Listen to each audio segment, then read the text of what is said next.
Hey everybody, movie review next door here, and I'm back with another review. And I'm getting to a request somebody made in the comments. If you want to re-comment here, if you see this, if this was your request, go ahead.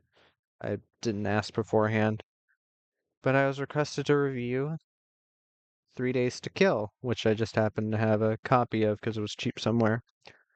This is an action thriller film directed by McG from 2014, and it stars Kevin Costner, Amber Heard, Haley Steinfeld, Connie Nielsen, Thomas Lemarquis, and Richard Sammel.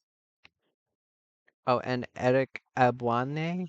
I've never been able to pronounce his name. Uh, in this film, a dangerous international spy is determined to give up his high-stakes life to finally build a closer relationship with his estranged wife and daughter. But first, he must complete one last mission.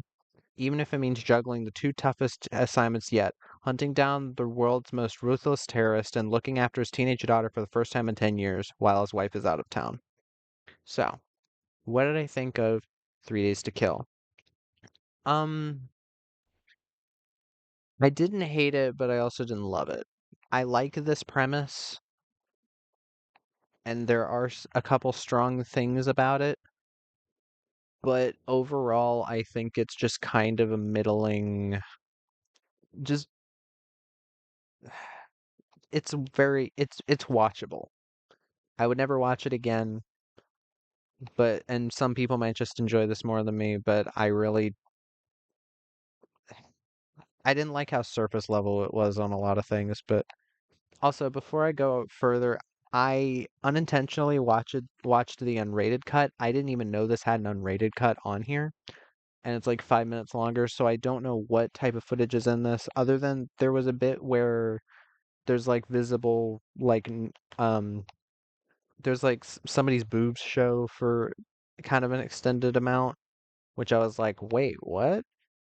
But other than that, I can't really think. Maybe there's a tiny bit more blood in the action scenes, but yeah. Let me get to the cast.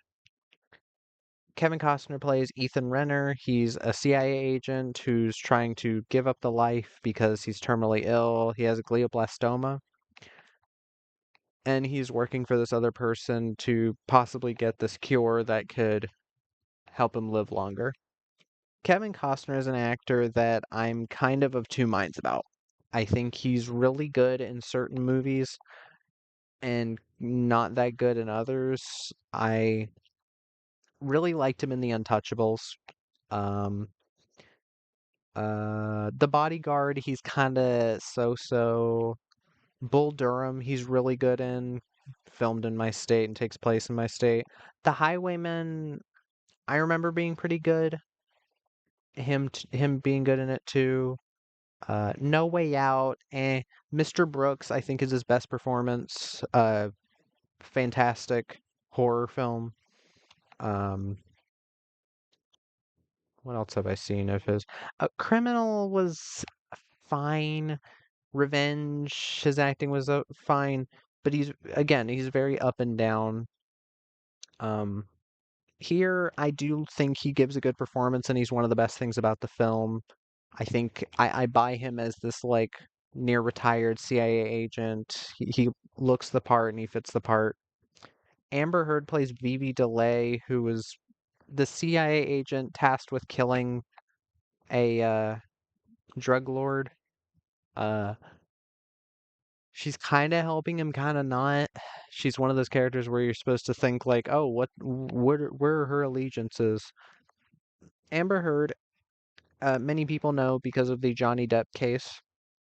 Um, Amber Heard can be okay. I think her best acting was in Drive Angry, and even then, she's just kind of fine.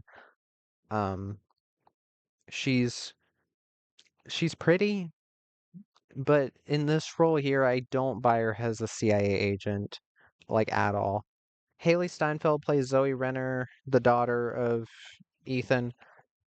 Haley Steinfeld, I haven't really seen in really anything. I don't think I've seen anything she's been in, and if I have, apparently she was in The Homesman, which is a great fucking movie directed by Tommy Lee Jones. Um, but she was kind of meh here. Very typical acting for child actor or younger actor. Connie Nielsen plays Christine Renner, his ex-wife. She's fine. Uh, Tomas Lemarquis plays the albino, who's the wolf's kind of right-hand man.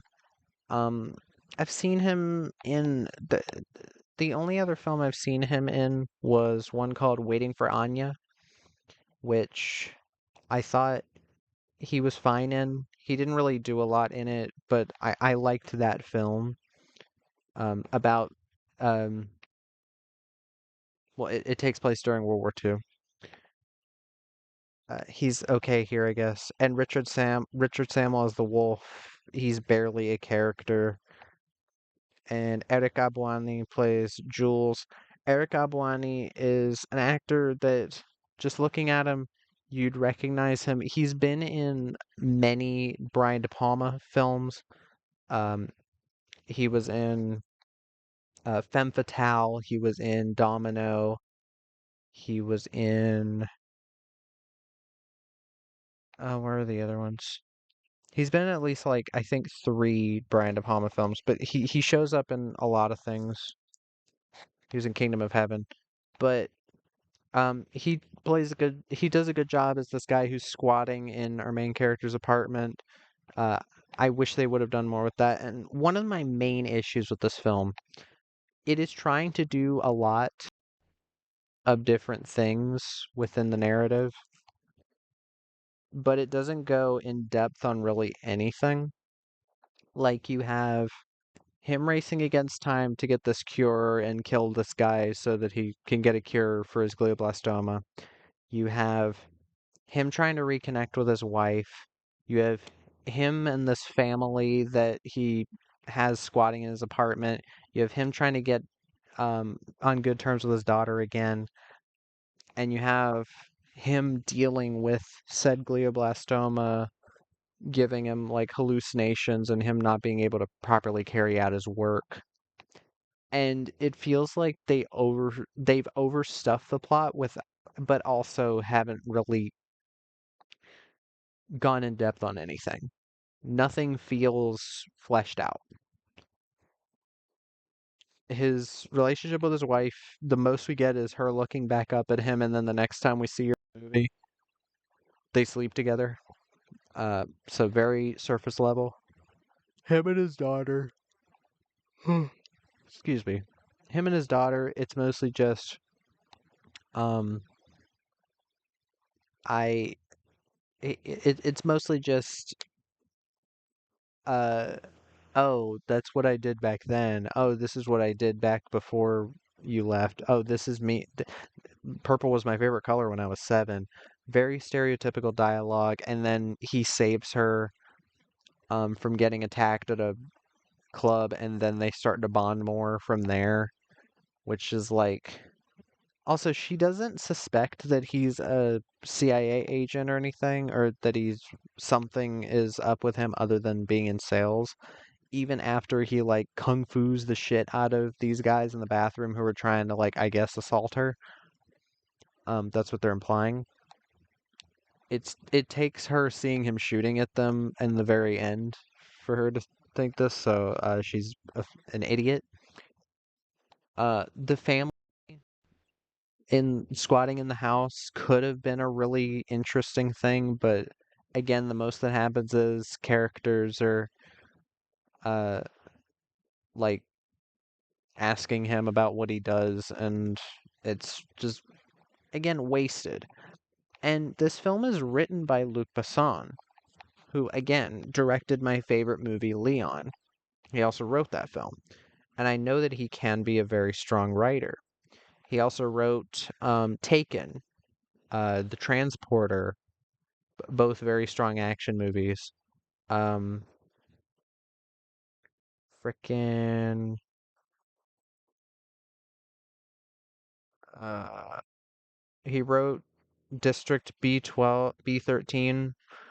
Um, yeah, he's written tons of films. outside of his own. And his writing here is just very la it feels like this feels like the plot of an hour and a half movie stretched to 2 hours, and that's another issue. The runtime is, I won't say that I was bored at with this movie, but nothing really happens for a lot of it. The downfall of the villain, well, the ending of the movie is very bland. Like the action scenes. Oh my God. The action scenes do that thing that a lot of films do where they overcut everything. Uh, Kevin Costner, again, is not an actor that you'd expect to be doing a lot of his own stunts, and in this film, he's supposed to be sick, so whatever. But if you want to do like all that acrobatic shit, just get a stunt double and shoot it in a way where you can still have the cool stunt and not have to chop it all up. I'd rather you have a stunt double that maybe you see their face a tiny bit at one point than have it like chopped up to shit because it just looks unprofessional and it just looks bad. It ruins what possible like substance there could have been to the action or fun there could have been. The best action scene in this film is at the beginning when this dirty bomb goes off at the top floor of this hotel that they're scouting out for this drug dealer guy. Um and like the top floor of this hotel is just like it's like a fucking huge explosion. And I was like, okay, this is going in the right direction. A car blows up, they're shooting at each other, and it's not cut really quickly. But then the rest of the movie, most of the action is shot like that and cut like that, and it just, oh, it sucks. And it's a thing McG tends to do, the director of this. His directing in this is pretty bland. He did Charlie's Angels Full Throttle, The Babysitter 2, Killer Queen, Terminator Salvation, which I never saw. Um, This Means War. It's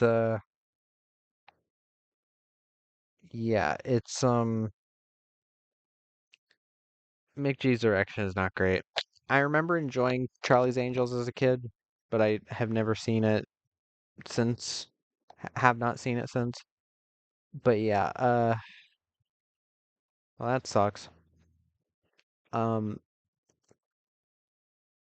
Again, the chemistry between Kevin Costner and Haley Steinfeld playing his daughter just isn't there. Um, like, and again, when that's a big part of the plot, it's a main part of the plot is him having to do these jobs while also juggling him taking care of her. And most of that side of it is set up for jokes that really aren't that funny. Um, um, the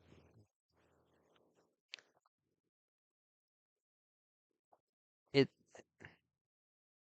I don't know. This film just reminded me of other ones I would rather be watching.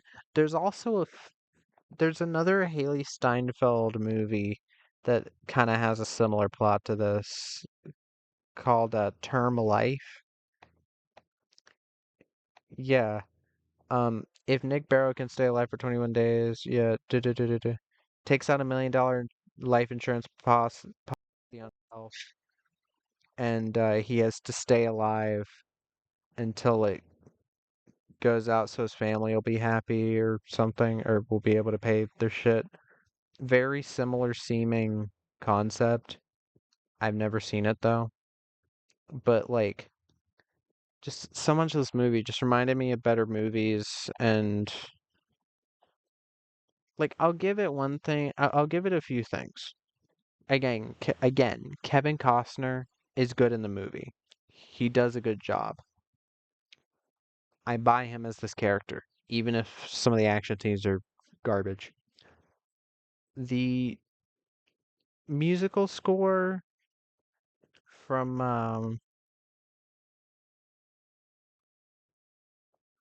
apparently the cinematographer was Terry Arbogast, who was the cinematographer on most of Luc Besson's films.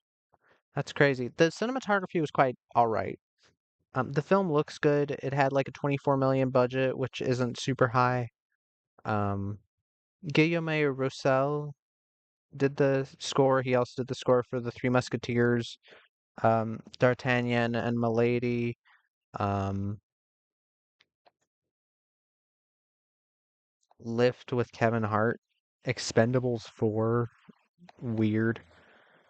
His score was fine, but and the concept is cool, but overall it's just kind of a meh film. But yeah, that was my review of Days to Kill. If you've seen the film, let me know what your thoughts are in the comments down below. If you have any recommendations, put them down there as well. And movie reviewer next door.